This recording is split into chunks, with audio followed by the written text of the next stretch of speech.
আমাদের সমাজে প্রচলিত আছে সন্তান নিজের পায়ে দাঁড়ানোর আগে বিবাহ দেয় না বাবা মা, কিন্তু এই বিবাহ না দেওয়ার কারণে নানান অন্যায় কাজে লিপ্ত হয়ে যায় ছেলে মেয়েরা। এরপর ইসলাম কি বলে? সব জায়গায় প্রশ্ন শুধু যুবকদের আর্তনাদ, আহাজারি, মুরব্বীরা বোঝে না। আল্লাহ তাআলা আমাদের চাচা যারাদেরকে মুরব্বীদেরকে হেদায়েত দান করুন, যুবকদের কষ্টগুলো যেন তারা বুঝে সেই তৌফিক দান করুন। আমি প্রায় সময় বলি, বাবারা আপনারা কত বছর বয়সে বিয়ে করছেন? বুকে হাত দিয়ে বলতে পারবেন? বেশিরভাগ ছোট ছোট থাকতে বিয়ে করছে, ঠিক না ভাই? ঠিক। চাচিরা আপনাদের বিয়ে হয়েছে কত? যায় দেখেন বেশিরভাগ চাচিদের বিয়ে হয়েছে 12, 13, 14 বছর বয়স, ঠিক না ভাই? ঠিক। আপনারা সবাই অল্প বয়সে বিয়ে করছেন। আপনাদের এত অল্প বয়সে বিয়ে না করলেও চলতো, আপনাদের এই বয়সে বিয়ে না করলেও, কারণ আপনাদের আমলে এত ফিতনা চতুর্দিকে ছিল। আরে এখন যত ফিতনা, যুবকরা নিজেদের চরিত্র বাঁচাতে পারে না, চতুর্দিকে তাদের উপরে ফিতনা মাথার উপরে এসে পড়ে।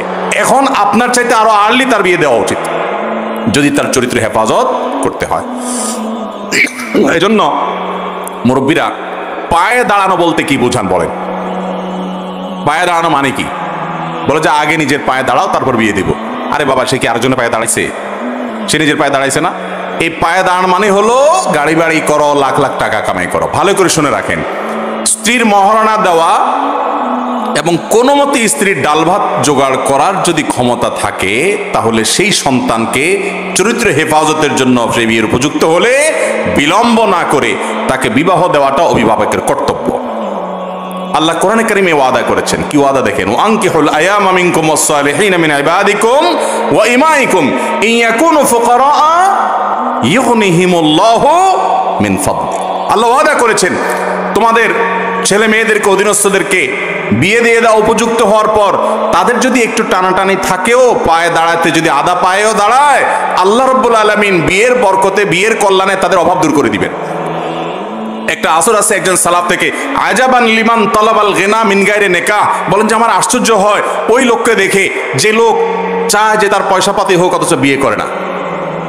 তাহলে বোঝা গেল যে বিবাহের মাধ্যমে আল্লাহ তাআলা বারাকা মুসলমানের জীবনে দান করেন। আমি আমার কথা বলতে পারি, আমার বিয়ের আগে স্যালারি ছিল খুব অল্প, ইনকাম ছিল খুব কম। মিরপুরে দারুল ইরশাদ মাদ্রাসায় পড়াইতাম, 2800 টাকা দিয়ে শুরু করছি, এরপরে বাড়ি 3000 টাকা হয়েছে। এক মসজিদে জুমা পড়াইতাম মিরপুর 10 নম্বরে, সেখানে পার জুমা 500 টাকা দিত, 4 জুমায় 2000 টাকা, এই হলো বেতন 5000 টাকা। কিন্তু বিয়ে করার পর আলহামদুলিল্লাহ সেটা প্রায় 4 গুণ বেড়ে গেছে। আল্লাহ তাআলা বারাকা দিয়েছেন। ইমানদার সে বিশ্বাস থাকতে হবে। আল্লাহ ওয়াদা করেছেন ইন ইয়াকুনু ফুকারা ইউগনিহিমুল্লাহু মিন ফাদলি, তোমাদের সন্তানদের একটু টাকা পয়সা টানাটানি আছে, মোটামুটি ডালভাতটা সে জোগাড় করতে পারে, সে একেবারে অলস না, চেষ্টা করে, পরিশ্রম করে, তো তার চরিত্র হেফাজতের জন্য বিয়ে দাও। যদি তাদের একটু অভাব থাকেও, টানাটানি থাকেও, আল্লাহ রাব্বুল আলামিন সেটা দূর করে দিবেন, আল্লাহর ওয়াদা আছে। অতএব অভিভাবকরা, বাবারা, আপনারা জানেন না আপনাদের অজান্তে ছেলে মেয়েরা কত গুনাহে লিপ্ত হয়ে যায়। মেয়েদের সাথে ফেসবুকে, অনলাইনে, অফলাইনে চ্যাটিং এর জেনা, চোখের জেনা, মনের জেনা, কথার জেনা, সরাসরি জেনা কতভাবে লিপ্ত হয়ে যায়। মনে রাখবেন সে তো পাপিষ্ট হবেই তার পাপের কারণে। আপনি অভিভাবক, তাকে বিয়ে দিতে বিলম্ব করেছেন, আল্লাহর কাঠগড়ায় আপনি তার প্রত্যেকটা পাপের জন্য দায়ী হবেন, আসামি হবে। আল্লাহ আমাদের মুরব্বীদেরকে হেদায়েত দান করুন, চাচাদেরকে আল্লাহ তাআলা হেদায়েত দান করুন, চাচিদেরকে আল্লাহ তাআলা হেদায়েত দান করুন। ছেলে মেয়েদেরকে তাড়াতাড়ি বিয়ে দিবেন তো ইনশাআল্লাহ। অনেক যুবকরা বলে যে হুজুর বাবাকে বুঝাতে পারি না। আমি বলি আমার কাছে ফুসলা ফাসলা নিয়ে আসতে পারলে আমি বুঝাই দেবো ইনশাআল্লাহ। হাসির কথা না, নবী করিম সাল্লাল্লাহু আলাইহি ওয়াসাল্লাম বলেছেন তোমাদের সন্তানরা যখন বিয়ের উপযুক্ত হয় দ্রুততার সাথে তাদেরকে বিয়ে দাও।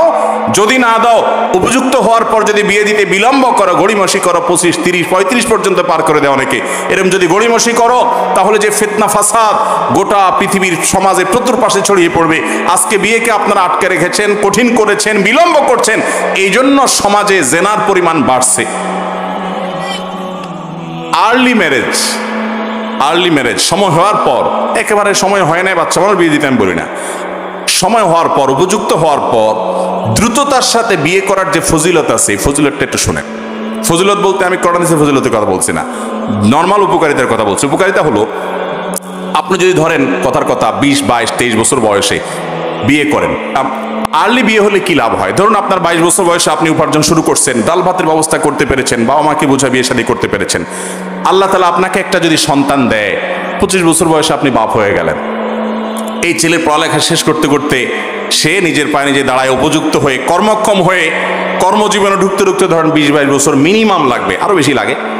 তাহলে আপনার বয়স 25, ছেলের বয়স 20-22, এভারেজে কত দাঁড়াইলো? প্রায় 45-এর কাছাকাছি। 45 মানে আপনি তখনও শক্ত, মাশাআল্লাহ, ছেলে বড় হয়ে গেছে, ছেলে আল্লাহ 2-4টা দিছেন। কোনোটা যদি অমানুষ হয়, আপনার বয়স তখনও 45, আপনি টনটনা, এখনো বুড়া হয়ে যান না, এখনো শেষ হয়ে যান না, এখনো কর্মক্ষম আছেন। বেশি উল্টাপাল্টা করলে কানটা মোলে রাস্তা ধরা দিতে পারবে, ঠিক না বেঠিক? ছেলেও সোজা থাকবে। আর যদি আপনার বয়স 30-এর পরে বিয়ে করেন, এরপরে বলেন না এত সকাল বাচ্চা নিতে হয় না, 2-4-5 বছর যাক, 35 পার হওয়ার পরে বাচ্চা নেওয়ার চিন্তা করলেন, বাচ্চা হইতে হইতে 38 হলো, 38-এর পরে আপনার বাচ্চা হলো, বাচ্চা হওয়ার পরে এই বাচ্চা পড়ালেখা করে কর্মক্ষম হয়ে কাজ টাজ করা শুরু করবে, উপার্জন করা শুরু করবো, সেজন্য 25 বছর দরকার। 38 + 25 কত হলো?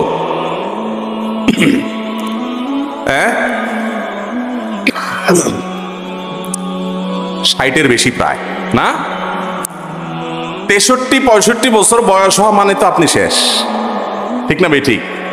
ওই বয়স পর্যন্ত আপনার সংসারে ঘানি টানা লাগবে, কারণ পোলাপান এখনো পড়ালেখা করতেছে, কাজ শুরু করে নাই। এরপরে আল্লাহ না করুক যদি অমানুষ হইছে, আপনার তো এখন আর চাকরি বয়স হওয়ার নাই। এবার ওই পোলার জুলুম সহ্য করা ছাড়া আর কোন উপায় আছে?